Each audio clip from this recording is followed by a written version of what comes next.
నమస్కారం. ఈ వీడియో చేయడానికి ముఖ్య కారణం ఏంటంటే శని గురించి చేస్తూ ఉన్నాను. శని గురించి మనం జనరల్గా మాట్లాడుకుంటాం. అయితే ఇప్పుడు ఈ టైంలో శని గురించి ఎందుకు మాట్లాడాల్సి వస్తుందంటే మనకి జూలై 27వ తారీఖు నుంచి డిసెంబర్ 11వ తారీఖు శని వక్రగతిని ఉంటూ ఉన్నారన్నమాట. వక్రగతి అంటే జనరల్గా ఇవన్నీ క్లాక్ వైజ్ డైరెక్షన్ లో ప్లానెట్స్ అన్ని తిరుగుతూ ఉంటుంది. వక్రగతి అప్పుడు ప్లానెట్స్ రివర్స్ డైరెక్షన్ లో తిరుగుతూ ఉంటుంది.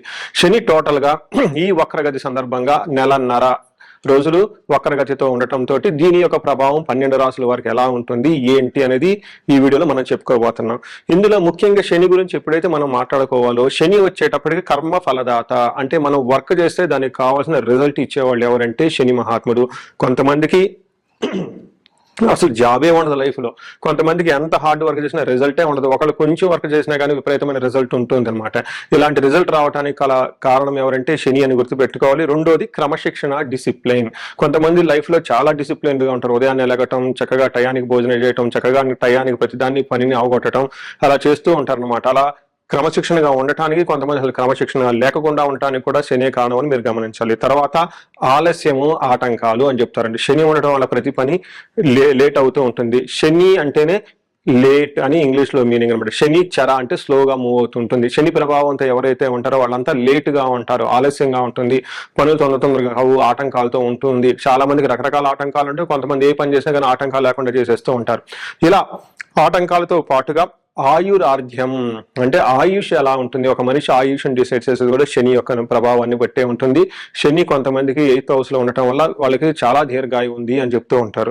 లాస్ట్ లో ముఖ్యంగా వైరాగ్యం అంటే మనకి ఏది మంచి, ఏది చెడు, ఏది శాశ్వతంగా ఉంటుంది, ఏది వోలటైల్ అప్పుడప్పుడు వచ్చిపోతూ ఉంటుంది, ఇలాంటి ఒక జ్ఞానం కలగాలన్నా కానీ శని వల్ల కలుగుతూ ఉంటుంది. అయితే శని అనుకూలంగా ఉంటే ఇప్పుడు చెప్పిన వాటిలన్నింటిలో చాలా స్ట్రాంగ్ గా ఉండేసి మంచి జీవితంలో ముందుకెళ్ళిపోతారు. ఇప్పుడు చెప్పిన విషయాలు వచ్చి కనుక వీక్ గా ఉన్న, ప్రాబ్లమాటిక్ గా ఉన్న వాళ్ళు కూడా ఇందాక చెప్పుకున్న విషయాలు సరైన రిజల్ట్ రాక ఇబ్బంది పడిపోతూ ఉంటారు.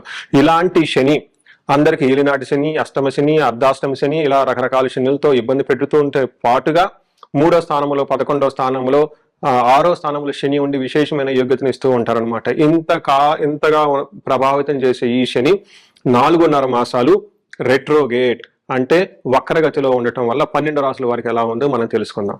కుంభరాశి వారికి ఈ శని వక్రగతి వలన ఎలాంటి ఫలితాలు ఉంటాయో మనం చూద్దాం. ఇందులో ముఖ్యంగా మనం గమనించుకోవాల్సింది ఏంటంటే కుంభరాశి వారికి ఏలినాటి శని ప్రభావం నుండి స్లోగా, నిదానంగా బయటకు వస్తూ ఉన్నారు. ఈ టైంలో కనుక మీరు గమనిస్తే వాళ్ళకి ఎలా ఉంటుందంటే వక్రగతి టైంలో మరలా ఒకసారి ఇంతకు ముందు మీరు ఎక్కడైనా కనుక పొరపాట్లు చేసినా, మిస్టేకులు చేసినా వాటిని సవరించుకునే అవకాశం మీకు, వాటిని రివ్యూ చేసే అవకాశం మీకు వస్తుందని గమనించాలి. ఇందులో ముఖ్యంగా ఈ రాశి వాళ్ళకి శని ఏలినాటి శని యొక్క లాస్ట్ భాగంలో ఉండటంతో సహజంగా శని ఎలాంటి రిజల్ట్స్ ఇస్తున్నారు అనేది మనకు ఒక శ్లోకంలో సంస్కృతంలో చెప్తారు. ఇది సతాక్లేశం వైరం వృధా వైరం సతతం కార్యనాశనం సంచారచ్చ జ్వనే దేశ పాప చింతాం ధనేశ శనో అంటారు. అంటే ఎప్పుడైతే వీళ్ళకి శని 2వ స్థానంలో ఉన్నారో వాళ్ళకి సదా క్లేశం, ఎప్పుడు మానసికంగా కొంచెం ఒత్తిడిగా ఉంటుంది, వృధాగా వైరం పడుతూ ఉంటారు, గొడవ పడుతూ ఉంటారు, ఎప్పుడు చేసిన పని అందులో సరిగ్గా రిజల్ట్ రాక కార్యనాశనం, చేయాలనుకున్న పని రిజల్ట్ రాకుండా ఇబ్బంది పడుతూ ఉంటారు. సంచారం అటు ఇటు ట్రావెల్స్ అయ్యే అవకాశం, తర్వాత ఇక్కడి నుంచి ఒక ప్లేస్ నుంచి ఇంకో ప్లేస్కి షిఫ్ట్ అవ్వటము, కొంతమంది బెంగళూరు నుంచి హైదరాబాద్కి, ఇలా రకరకాల ప్లేసులు, లేదంటే కొంతమంది ఇండియా నుంచి అబ్రోడ్ వెళ్ళే వాళ్ళు ఎక్కువగా ఉంటారు. ఇలా సంచారం, ట్రావెల్ చేసే వాళ్ళు ఎక్కువగా ఉంటారు. స్వజనే ద్వేషం అంటే చుట్టాలు, బంధువులు మిమ్మల్ని ద్వేషిస్తూ ఉండే అవకాశం ఎక్కువగా ఉంటుంది. దీనితో పాటుగా పాప చింతాం, ఏదో ఒక స్మార్ట్ వర్క్ చేసి ఏదో విధంగా ఈ ప్రాబ్లమ్స్ నుంచి బయటపడిపోదాం అనే ఒక నెగిటివ్ థాట్స్ కూడా ఎక్కువగా ఉండే అవకాశం ఉంటుంది. వీటితో పాటు ఈ రాశి వాళ్ళకి ఎడ్యుకేషన్ లో యావరేజ్ గా ఉంటారు. దూర ప్రయాణాలు చేస్తే ఇబ్బందులు పడే అవకాశం ఎక్కువగా ఉంటుంది. కానీ ఈ యొక్క శని వీరికి ఫుల్ సాటిస్ఫాక్షన్, ఎన్ని ఇబ్బందులు ఉన్నా కానీ లైఫ్ లో ఫుల్ సాటిస్ఫాక్షన్ ఉంటుంది, కంఫర్టబుల్ గా ఉంటారు, ప్రాఫిట్స్ కూడా వచ్చే అవకాశం ఎక్కువగా ఉంది అని మనం చెప్పుకోవాలి. అయితే ఇలాంటి శని ఫలితాలు ఇస్తున్న వీరికి ఈ వక్రగతి ద్వారా మనకేం చెప్తారంటే, ఇంతకుముందు ఎప్పుడైనా కనుక పెండింగ్ పనులు ఆగిపోయి ఉంటే అవి మళ్ళా మీకు తిరిగి స్టార్ట్ అయ్యే అవకాశం ఉంటుంది. పాత కుటుంబానికి సంబంధించిన విభేదాలు ఏమైనా గనక ఉంటే, విభేదాలు అవి మీకు పరిష్కరించుకునే అవకాశం ఎక్కువగా ఉంటుంది. పాత ఆర్థిక సమస్యలు, ముఖ్యంగా ధనానికి సంబంధించిన ఏదైనా కనుక పనులు ఉంటే బాకీలు ఇవన్నీ వచ్చే అవకాశం ఉంటుంది. చాలా గుడ్ టైం అని మీరు చెప్పుకోవాలి. ఇంతకుముందు మీకు ధనం ఎవరికైనా ఇచ్చి నష్టపోయి ఉంటే ధనం మీ దగ్గర రాకుండా ఉంటే ఈ టైంలో ధనం వచ్చే అవకాశం ఎక్కువగా ఉంటుంది. ప్రయాణాలకు సంబంధించిన పనులు పెండింగ్ లో ఉండే అంశాలు ఏమన్నా ఉంటే అవి పూర్తయిపోతాయి. ఇంతకుముందు ట్రావెల్ చేసిన మొక్కులు ఉన్నా కానీ దూర ప్రయాణాలు వెళ్ళాలని మీరు అనుకుంటే ఈ టైంలో వెళ్ళే అవకాశం ఎక్కువగా ఉంటుంది. తర్వాత నెగటివ్ థాట్స్ నుంచి బయటపడిపోయేసి క్రమశిక్షణగా గనక ముందుకెళ్తే ఈ రాశి వాళ్ళకి చక్కగా ఉండే అవకాశం ఉంటుంది. ఈ కుంభరాశిని నేను ప్రోగ్రెసివ్ రాశి అని ఎప్పుడు అంటూ ఉంటాను. ఎందుకంటే ఏళ్ళనాటి శని అయిపోయి స్లోగా నిదానంగా ప్రోగ్రెస్ ట్రైపు వెళ్తూ ఉన్నారు కాబట్టి. సో ఈ రాశి వాళ్ళకి అష్టైశ్వర్యాలు కలగాలి, భోగభాగ్యాలు కలగాలని చెప్పేసి నేను కోరుకుంటున్నాను. నమస్కారం.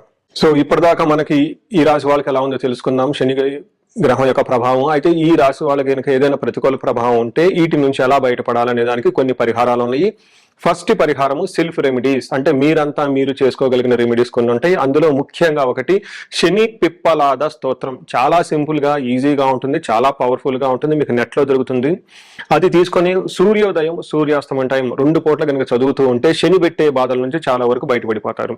రెండోది పరిహారం ఏంటంటే హనుమాన్ చాలీసా చదవటము లేదా హనుమాన్ కార్యసిద్ధి మంత్రం అని మీకు నెట్ లో ఉంటుంది. ఇది 21 టైమ్స్ ప్రతిరోజు చదవగలిగితే చాలా బాగుంటుంది. వీటితో పాటుగా శనివారం మీరు నవగ్రహాల దగ్గర శనిమూర్తి ఉంటారు. ఈ శనిమూర్తికి తైలాభిషేకం చేయటం చాలా చాలా ఉత్తమం.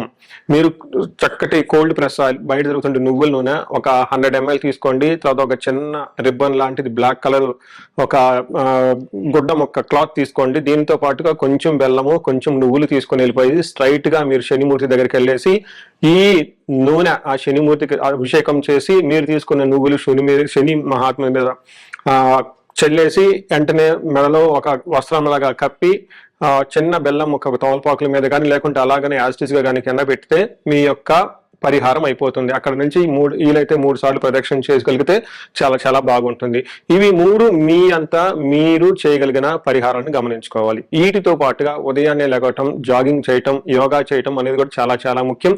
శని పెట్టే ప్రతికూల పరిస్థితుల నుంచి చాలా ఉపశమనం లభిస్తుందని తెలుసుకోవచ్చు. అయితే ఇవి కాకుండా కొన్ని రెమెడీస్ ఉంటాయి. అవి ముఖ్యంగా ఏలినాటి శని నడుస్తున్న రాసులకి, అష్టమ శని నడుస్తున్న రాసులకి, అర్ధాష్టమ శని నడుస్తున్న రాసులకి, వీటితో పాటుగా శని మహాదశ నడుస్తూ ఉంటుంది. ఈ దశలు నడిచే వాళ్ళకి ఇవి మీరు చేయలేరు, బ్రాహ్మణోత్తముల సహాయంతో చేయడం చాలా బాగుంటుంది. వీటికి శనికి సంపూర్ణ శాంతి పూజలు అంటారు. శని సంపూర్ణ శాంతి పూజలు అంటే శనికి సంబంధించిన జపము, దానము, శని తైలాభిషేకము, తైలాభిషేకము, అధిదేవతా ప్రతిథలు కలిపి జపాలు చేపిస్తే ఈ యొక్క తీవ్రత అనేది చాలా వరకు తగ్గుతూ ఉంటుంది. అంతేకాకుండా శని పాశుపత అభిషేకం అని ఉంటుంది. ఈ శని పాశుపత అభిషేకం చేసినా కానీ శనిమూర్తికి డైరెక్ట్ గా చాలా చాలా మంచి రిజల్ట్ ఉంటుంది. ఇవి కాకుండా ఇండివిడ్యువల్ గా మీ యొక్క లైఫ్ లో శని చాలా మంచి పొజిషన్ లో ఉండి కానీ స్టిల్ మీరు ఇబ్బంది పడుతూ ఉంటే గనక ఇప్పుడు చేయవలసిన పద్ధతి ఏమిటంటే ఒక్కసారి మీ యొక్క ఇండివిడ్యువల్ జాతకం చూపించుకోండి. అందులో ఇంకా ఈ యొక్క శని బాధలతో పాటు వేరే నడుస్తున్న దశల వల్ల, అంతర్దశల వల్ల కానీ లేదంటే వేరే ఈ టైంలో ఏదైనా యోగాలు కానీ శాపాలు కానీ యాక్టివేట్ అయ్యి ఉండటం వల్ల ఇంకా వేరే గ్రహాల వల్ల ఏమైనా ఇబ్బందులు ఉన్నాయో తెలుసుకొని వాటికి చక్కటి పరిష్కారం చేసుకోవటం ద్వారా ఈ శని పెట్టే బాధల నుంచి చాలా వరకు ఉపశమనం లభిస్తుంది. మీకు ఇంకా ఏమైనా కనుక ప్రాబ్లమ్స్ ఉంటే లేదంటే సమస్యలు ఉంటే ఈ కింద కనిపిస్తున్న నెంబర్ ద్వారా మీరు నన్ను కనెక్ట్ అవ్వచ్చు. మీ అందరికి అష్టైశ్వర్యాలు కలగాలని, భోగభాగ్యాలు కలగాలని, అందరూ చక్కగా ఉండాలని చెప్పేసి నేను కోరుకుంటున్నాను. నమస్తే.